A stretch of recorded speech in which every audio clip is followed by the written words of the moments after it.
This video is an excerpt from a much longer Italy travel talk. To view other topics or to watch my Italy talk in its entirety, visit ricksteves.com or check out my Rick Steves YouTube channel. Enjoy. Thank you for being here. I'm Rick Steves, and I'd like to share with you a little insight and some very important practical skills on my favorite country in Europe, Italy. My mark of a good traveler is how they enjoy Italy. If somebody goes to Italy and they say, it was just temper tantrums, traffic jams, people ripping me off, stray hairs, body odor, I think that person would enjoy Denmark a little more. I think that when you go to Italy, you have to accept it on its terms. It's a rough and tumble country. It's a country a little more demanding on travelers than other places. But when you know how to travel smartly in Italy, you're going to find it's the greatest place to travel. Again, you have to understand Italy to enjoy it smoothly. Now, part of the challenge for us is to actually melt into that society. I mean, look at these people here. One of them could be a tourist. Probably not. But one of them could be a tourist. That could be you, and that should be your goal. I love to talk to travelers in Italy who are becoming temporary Italians, equipping themselves with good information and expecting themselves to travel smart, and that is important. One of the keys of Italy is to connect with the people. You got to make it happen. I was tooling around the countryside in a car one time. I came upon a cheese festival. When you find a cheese festival in the countryside of Italy, stop your car, get out, eat some cheese. It's that simple.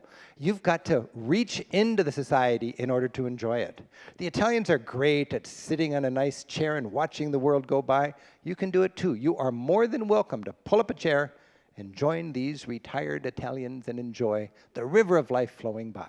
Italy has a great joy of its civilization. It really does. I mean, you come into a little town here, every summer there's a festival where the older kids are teaching the younger kids how to make a good ravioli. It's a beautiful thing, and you can be part of that scene. A great way to connect with Italy is to understand that the most important religion there, in a lot of ways, is football, or what we would call soccer. Go to the soccer stadium. Go to the football stadium. It could be a little tiny stadium in a tiny town or a big, huge game, but you'll learn a lot about Italy when you go to the national pastime. Italy is 2/3 the size of California with 60 million people in it. It's well organized, believe it or not. You can get around in a hurry, and there is so much to offer. In a lot of ways, the north has a lot of the charm of Italy without the intensity of Italy. And you go farther south, it gets a little more emotional and a little more, I think, exciting in a lot of ways. When you get around Italy, you've got the trains. And as I said, in the old days, the trains were kind of a fiasco. But these days, trains are very good in Italy. You need to use the schedule smartly. You need to make educated guesses on the language barrier. Here we see trains in the departure mode. Thankfully, they've got the word for departure in 4 languages below that. So you can always look around and hope that they've got the multilingual aids for you. But even if that wasn't there, I think you could figure that out. And when you look at that schedule, you don't need to know the word for destination or departure time or track. You can pretty much guess which one of those columns is for that category. Now, when you're dealing with the trains in Italy, it is important to remember that things don't always go as smoothly as they might go in Germany, and you've got to roll with the punches. When I come into a train station in Italy, the first thing I want to see is this reader board, because this tells me exactly what the time is. You see on the bottom it says 14:50. So it's 2:50 right now. And if you look at the train departure schedule, at 2:45 there's a train going to Nettuno, right? And that is leaving on track 14. And you know something? That was 5 minutes ago. And you know something? It's still in the station, isn't it? Because if it's on that board, it's still in the station. There's an example of just heads-up travel. The average traveler might come in and say, we're 5 minutes late, we've missed the train. Forget the printed schedule. Forget what anybody else told you. Go there, look at this board, and you'll see you've still got the train. You better hurry, because it's probably taken off any minute. But scamper on down to track 14, assuming you're going to Nettuno, and you'll be on your way. Even the boats in Venice now have electronic reader boards for their schedules and their departure times. A few years ago, that would be inconceivable, but now even the boats in Venice are going on schedule. One thing unique about transportation in Italy is a ticket is not a ticket until it is validated. You can buy a ticket, you can be honest, you can get on a train, and you can get a ticket for stealing and not using the ticket system if you don't ka-chunk it first, right? I love that sound, ka-chunk. If you've been to Italy, you know that sound. You got to ka-chunk your ticket, and then it says it's used, it's right now, and the conductor is fine with you. Be on the ball that way. One of the key words in Italian for me is sciopero. Sciopero means strike. I don't think I've ever been to Italy when there's not a strike going on. Now, for some people, it's a strike. I'm miserable. Everything's falling apart. What am I doing in this horrible country? No, this is Italy. It has strikes. That's part of the fun, all right? Now, they're not strikes like in the United States where for 2 weeks somebody's on strike. They are generally nuisance strikes. They're scheduled in advance, and the train workers are upset about something, and this says it right here. From 9 o'clock on the 14th of April until 9 o'clock on the 15th of April, we're going to be on strike. That's 4 days away, and they're already announcing it. That just means you got to kind of go, oh, the train guys are upset, and you got to either leave early or leave late, or if you're during that day, there's still trains, but they're just ignoring the schedules. I've worked my way through a lot of strikes all over Europe, and what you do is you go to the station and you take anything departing in that direction. You just kind of work your way to your ultimate destination, and it's an adventure, and you're right there with the local people. But you gotta roll with the punches in Italy. It's the mark of a good traveler, very important. Driving in Italy is both fun and frustrating, and I would say when you're planning an Italian trip to not try to do all of it by car or all of it by train. Give yourself the freedom and the efficiency to do it half and half. Remember, you do not want a car in Rome, Florence, Venice, the Cinque Terre, or Naples. Horrible places to drive, okay? You want to do that by public transportation, by train, very easy. And remember, when you want to rent your car, you simply get on the freeway and you go to where you want to be. It's not a huge problem to do it in one overlay by train and with another overlay by car.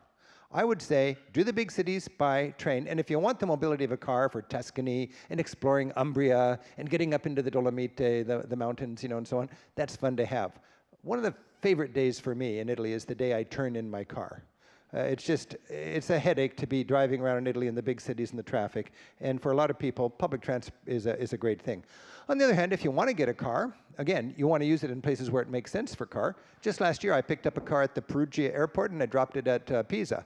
Very easy to do, very cheap, and it worked for me very well. I will remind you there's no economy for having a car for a long time. A 2-week rental just costs double what a 1-week rental costs. So, you can take a short car rental and then supplement that with your train tickets and go where you should go by car and where you should go by train. The key in Italy for getting around in a hurry by car is to pay the money and use the autostrada, okay? It's not going to break the bank. It's going to save you time. It's going to save you gas. And it's going to be safer to travel on the super freeway, okay? Every 15 or 20 minutes, you'll stop and give some money to the toll station, and then you'll carry on. It's like the Autobahn in Germany, except you got to pay for it every once in a while with toll booths. Know your signs when you're driving in Italy. Know your signs in general in Italy. Counterintuitively, a red circle, even without a slash across on it, means don't go. It says zone traffic limited. Do you see what I mean? You just want to be able to read the signs. Here's a sign with a slash on it. That means no parking, and that means no parking on, you see the cross, that would be Sunday or holidays. From 8 until 20, that would mean 8 in the morning until 8 at night with a 24-hour clock. And that says, except residents or people with authorization. You see the words under that. Now, I don't know any of those Italian words. I'm just faking it here, and just go with me. When you fake it, 90% of the time you're right. Of the 10% of the time you're wrong, half the time you're wrong, you didn't know it, so it didn't matter. That gives you a 95% correct ratio, and then you just bull right ahead. Down below, P for parking, I would imagine. The hammers crossed is the opposite of the cross. The cross is your holiday, holy day. And then the hammers crossed is like hammer and sickle. That's workers. Those are your work days, Monday through Friday, or maybe Monday through Saturday. It depends on country to country. You got to be careful about parking from 8 till 8 on work days. And that little clock below means if you have a cardboard clock in your car, you set it to the time you arrive, you put it on your dashboard, and it says it's good for 2 hours. So that's kind of fancy communication, but that's sort of faking it. And I think most travelers can confidently guess their way through a lot of the challenges. You do have carabinieri and polizei on every corner ready to help you out. And it's good with a country like Italy, as crazy and densely populated and full of fun and surprises, that there are police keeping order. You will find a lot of regulations, a lot of bureaucracy, and it's just important really to try to understand what's going on for your own safety and convenience. Italy is really crowded. The beautiful thing about Italy is it's in my estimate, the greatest place to go in Europe. What comes with that is it's the most crowded place in Europe. And when it comes to Italy, all of us are wanting to go to the same 4 or 5 places. Rome, Florence, Venice, Siena, the Cinque Terre. We all want to go to the same places. That's where all the tourists are. Now, should you not go there? No, those are the best places. You should go there. But remember, 80% of Italy has almost no tourism. And it's going to be a third cheaper than the most popular places.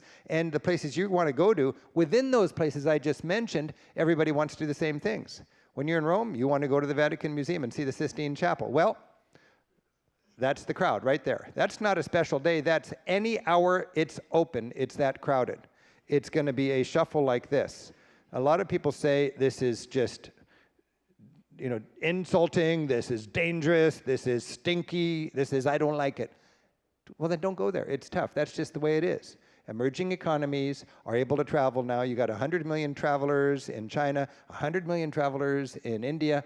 They want to go to Italy, and they don't want to go off the beaten path. They want to go where everybody wants to go, the most famous places. So you need to be on the ball.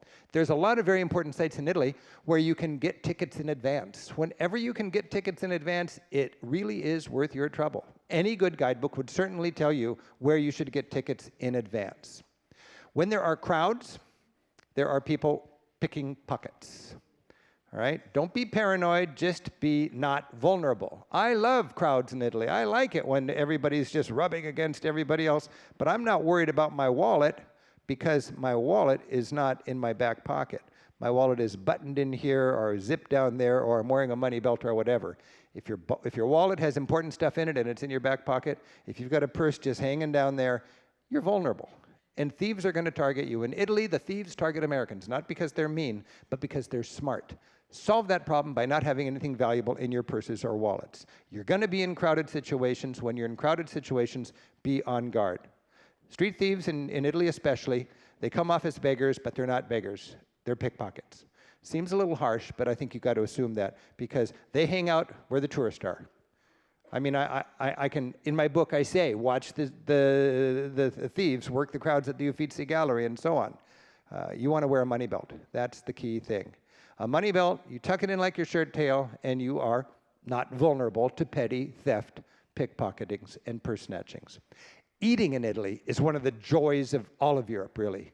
Italy has such a wonderful cuisine culture. Italy loves to eat. Italy loves to cook. Italy loves its ingredients. It just embraces life via the kitchen. I call this woman antipasta, okay? And she just is symbolic to me of this wonderful joy of food.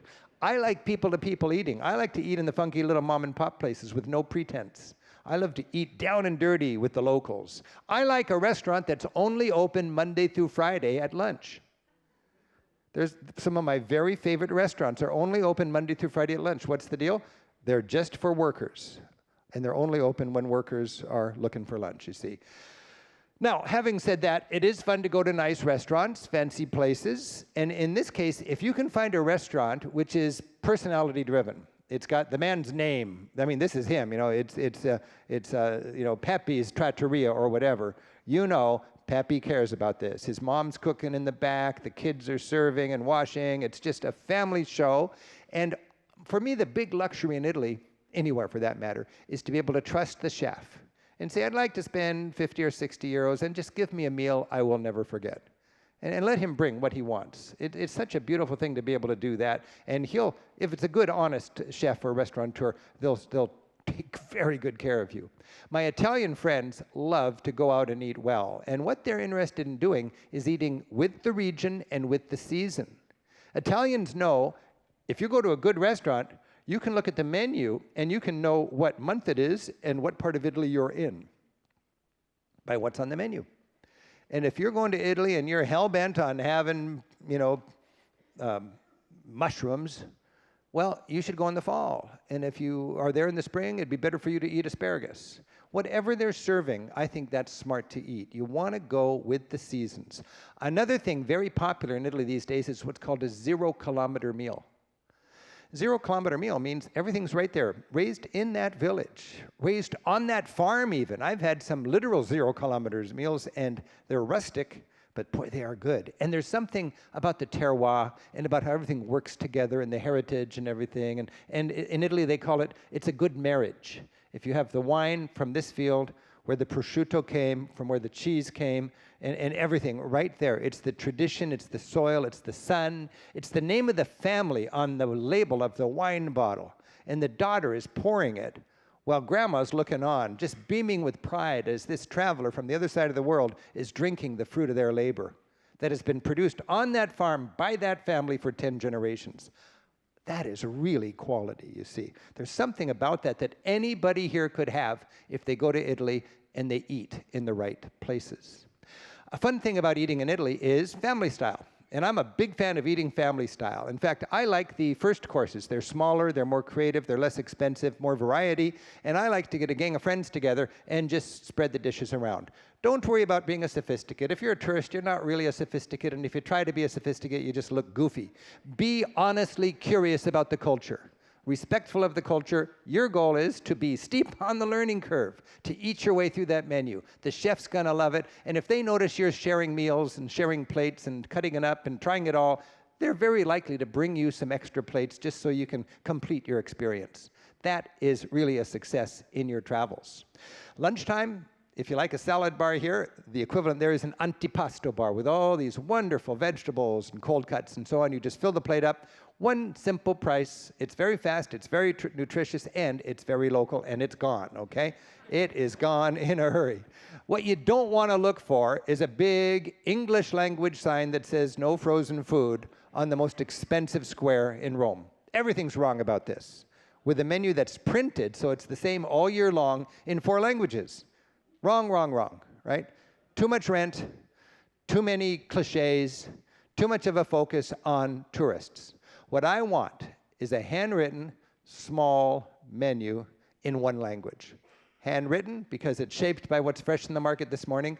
Small because they're just cooking up what they can sell profitably for a good price. And in 1 language, the local language, because they're targeting not tourists, but locals. Tourists are more than welcome, but this is for locals. And you can bet, with a local clientele in a low-rent place, away from the main square, with this kind of a menu, that's going to be a good value. Again, a small handwritten menu in 1 language, a hole-in-the-wall place, mom and pop, and if it has an enthusiastic local clientele filling the place, if it just feels successful, you can sit down without too much worry and know that's a good value. At lunchtime also, I walk around and at a glance you can see where the popular places are because all the workers are taking their lunch break and they line up for this guy's sandwiches, or they're down in the market and everybody's at that stall for the soup and the fish or whatever. You can pretty much go with the local specialties and do yourself a huge favor. I've also found in Italy there's a lot of expensive, fancy grocery stores that have a deli section, and in the deli section, the local office workers will go for their lunch. And it is beautiful, home-cooked kind of food, and you eat it right there on a stool watching the street action. That is far better than your fast food option if you want a quick, cheap lunch. Marketplaces in Italy are a delight. The produce is as tasty as you can imagine. They've got laws that say you got to say where the produce was grown, so people aren't mistakenly consuming stuff that had to be shipped or frozen and so on. Again, they want to eat with the region and with the season. I love a restaurant that is really thriving and successful. I don't want to go with whatever crowdsourcing service that Americans use when they're traveling says everybody wants to go to. I can just feel the vibe and ask at my restaurant or talk to people on the street where a good place to eat is. And I'll remind you, if you're going to good popular places in Italy, they're going to be booked out. You need to make a reservation. It's just smart. If you've got an idea for a restaurant, drop in the afternoon, choose a table, give them your name, or make a phone call, have somebody at your hotel make the phone call, but grab a table, get it nailed down in advance. In Europe, especially in Italy, they don't really worry about turning the table. If you go early to a restaurant, it's likely to feel like a touristy place. You could go back later on in the evening to the same place and it would feel like a local favorite because Americans eat early and Italians eat late. This is my favorite steakhouse in Tuscany, and they've got 2 seatings, one at 7 and one at 9, and it's full all the time. You need a reservation because this guy is he is famous for his beautiful beef. You've heard of the Chianana beef and so on, and it is just, Italians love their red meat. And he comes by with these big hunks of beef. He'll look at it, and you ask which one you want. He tells you how much it costs, and then he takes it back. There's really no choice. It's 7 minutes on this side and 7 minutes on that side, and then whack, you hear a big hunk being chopped off of the carcass that's back there in the gurney, and it's into the oven, and then a few minutes later, it's on your plate. Not a friendly place if you are a vegetarian, I'll tell you that. But she's no vegetarian, and that steak's gone, and she's got a lifelong memory. Pasta is a big deal. I love the pasta. I have a tough time, frankly, in American Italian restaurants because I don't have the ambience. Our pasta can be great here. They can do it all right. But one thing good about eating in Italy is you're in Italy. You're surrounded by all that chaos and that noise and that ambience, and you know you're eating local produce with the season, and that comes with pasta also. Know the pastas, know the specialties. If you're in a port, you want to have seafood. If you're not in a port, you might not want to have seafood. What is it, on Mondays, nobody wants seafood because they probably don't even serve it because nobody was fishing on Sunday and the market's not open and it's old seafood. Know how to get the fresh food. If you want a maximum experience, a fun little trick in Italy is to ask for bis, B-I-S, because that would be one serving but split between 2 different dishes. And restaurateurs are happy to do that, and then you get that chance to maximize, double your taste treats. I like to eat with a little group of people because then we get bis anyways, because we all order one and we spread it around and 4 people can share each dish. When you're traveling in Italy, the courses are really important, more so than in other countries. You've got the appetizer course, the antipasti, and then comes the primi piatti, or the first course. That would be your pasta or your soup. After that, secondi, main course, meat and fish. And then you've got your dolce, the dolce vita, the sweets. Now, I like to stay away from the secondi, to be honest. I don't want to have a big full-blown 4-course meal. It takes too much time, it's too much food, and it costs a lot of money.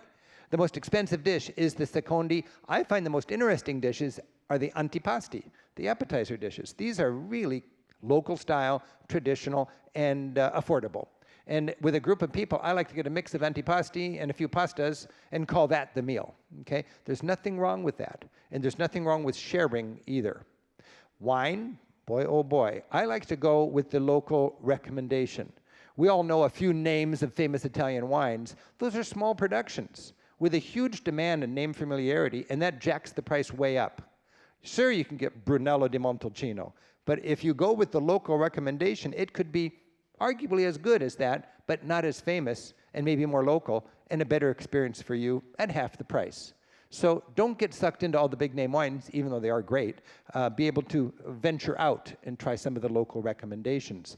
A fun part of eating in Italy is food tours, and there are a lot of food tours. I was in Rome recently, and this was my guide, and she took 6 of us around, and we visited 8 different little hole-in-the-wall foodie artisan shops in Testaccio, which for 2,000 years has been the pantry of Rome. It's where the big market has been historically, and so much fun food culture there. You learn a lot when you take a food tour. It's a long lunch or a long dinner. It costs you about 80 bucks, but figure it's a $40 meal and a $40 tour and a real education. A lot of fun. If you like food and if you like culture, consider those food tours. Also, in Italy, very popular is cooking classes.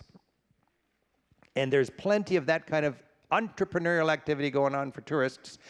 One great reason to tune into TripAdvisor is to find out what are the new businesses going as far as things to do and experiences to have.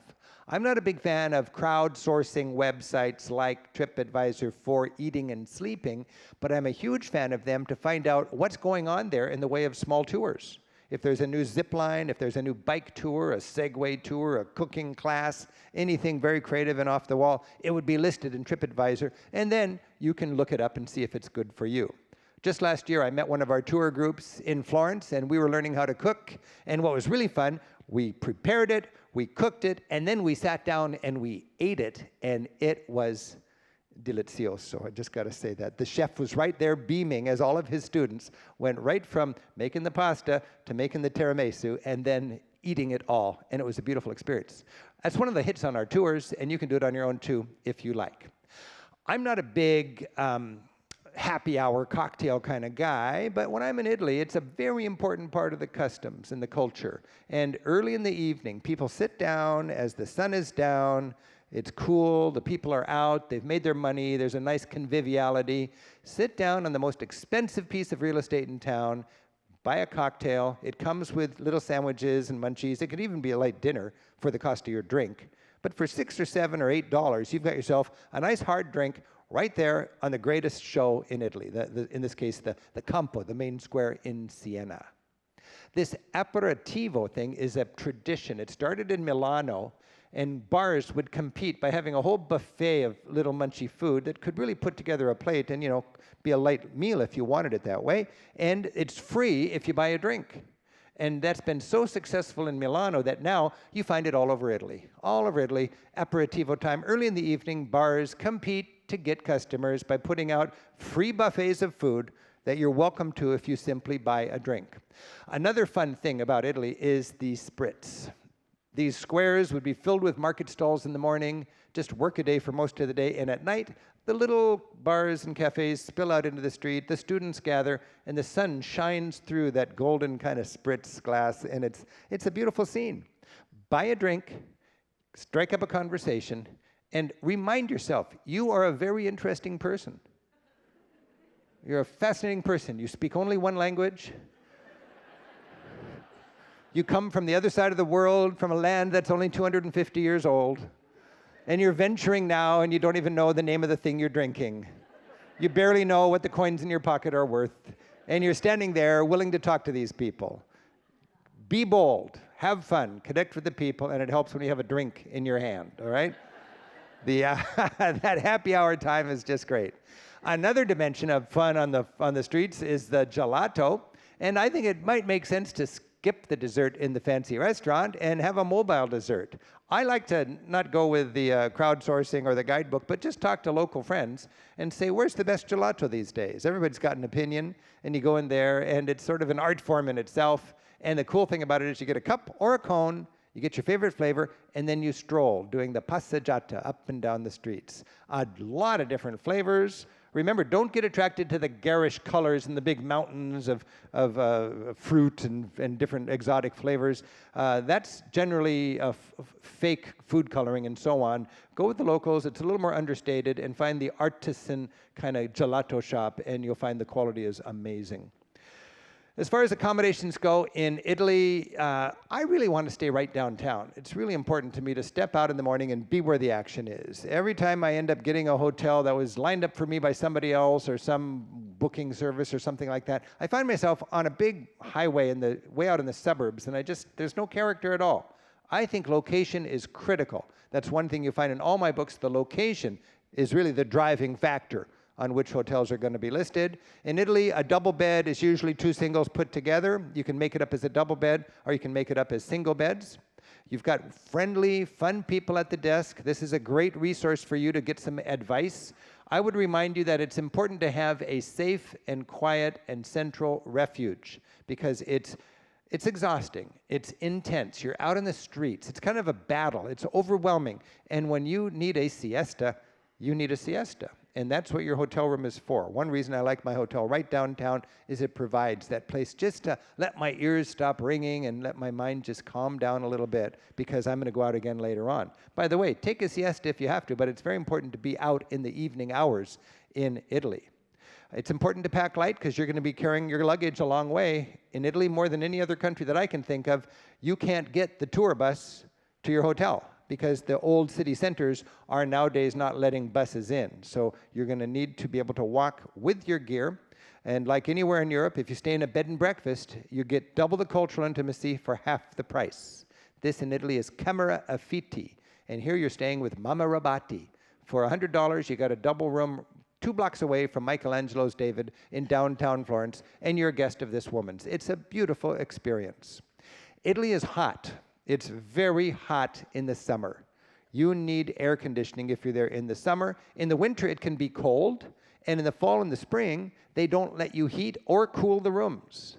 So you need to either have a sweater or get down to a t-shirt, depending, and you won't be able to turn on the aircon all the time. So just be warned, energy is very expensive in Italy, and the government prohibits people from even heating or cooling during those corner times, and dress accordingly. It's pretty important. A lot of old-fashioned rooms come with a bidet.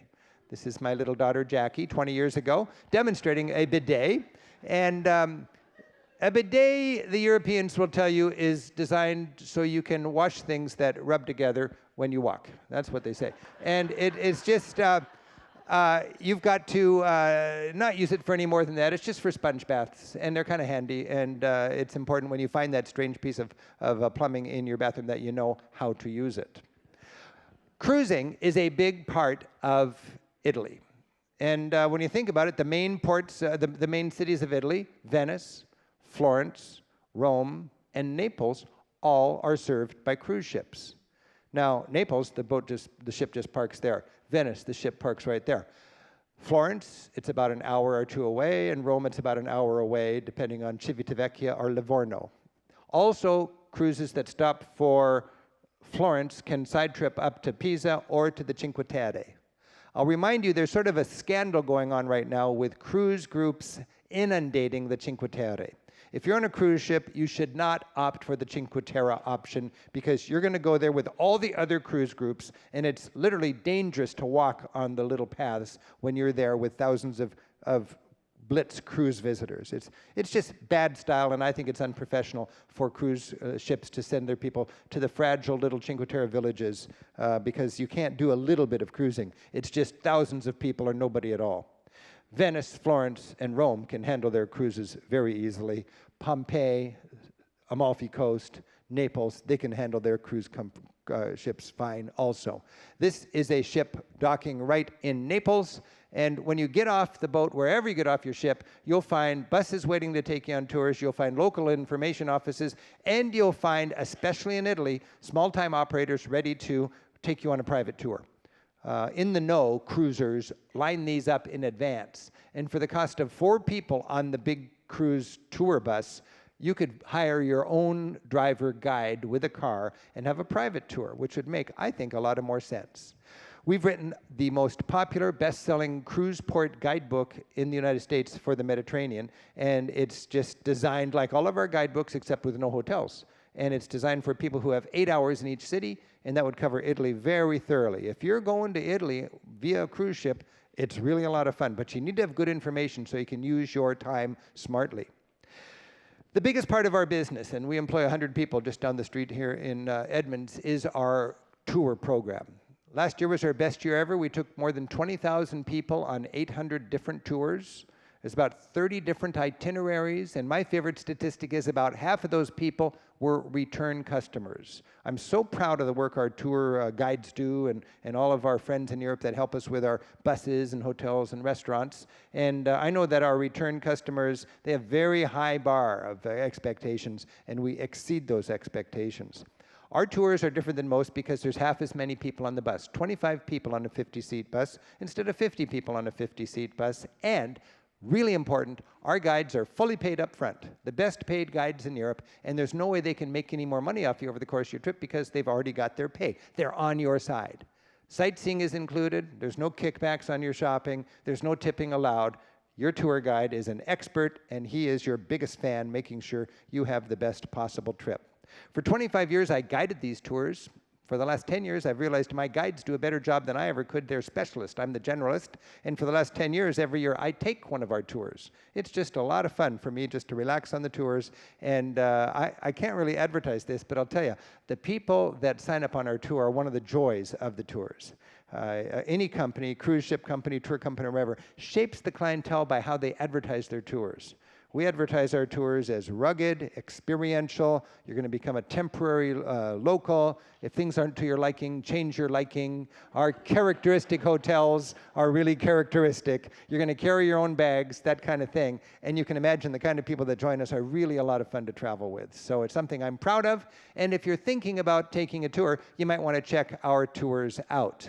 This is one of our tours in Florence. And the biggest part of our tour program is in Italy. This is our guides here. We have 100 different guides, great guides. This is Alfio, one of our Italian guides, on the first night, giving people a little bit of a language lesson, singing a few songs in Italian before going out for a walk around town in the evening. I was, every time I cross paths with one of our groups, I love to pal around with them for a while. And it's just so much fun, all of us guides, to give people the lay of the land while we're there so they are more confident in doing their own thing and breaking away from the group as well.